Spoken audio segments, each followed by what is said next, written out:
Well, God forbids, no? God forbids, kung totoo yung balita na yan, at pinapasok siya in the pretense na kasama sa, no? Membro. Falsely, no? Falsely.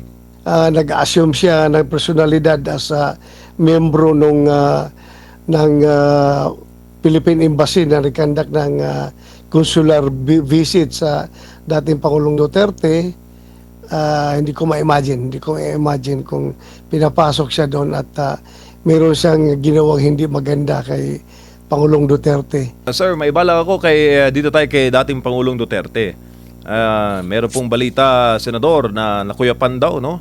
Si FPRD sa loob ng kanyang detention facility.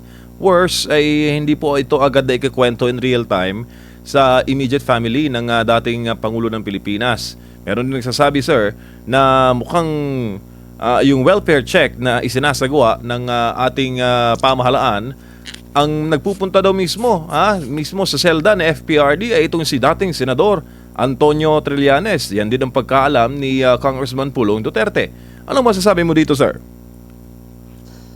Well, God forbids, no? God forbids, kung totoo yung balita na yan, at pinapasok siya in the pretense na kasama sa, no? Membro. Falsely, no? Falsely. Nag-assume siya ng personalidad as membro ng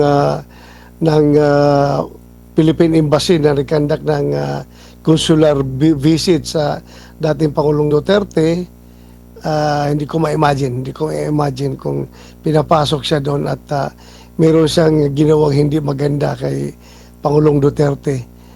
Kahit na hindi physically, kahit na imak lang niya yung Pangulong Duterte doon sa loob. Papakaulawan, ipapahiya lang. God forbids, hindi sana nangyari yun kung nakapasok man siya. Tsaka, alam mo naman, Senador, hindi patas ang laban. Kung mano ang pag-uusapan, dahil alam mo, matanda na si FPRD. Ano pang malay niya sa mas bata na si dating Senador Trillanes, kung tutusin. Ay, oo. Kung yun, matanda niyo si President Duterte at very weak na. Very weak na kung meron man silang ginawa doon na hindi maganda. As I have said, God forbids. At mananagot, ang dapat mananagot kung totoo yan, mangyari yan.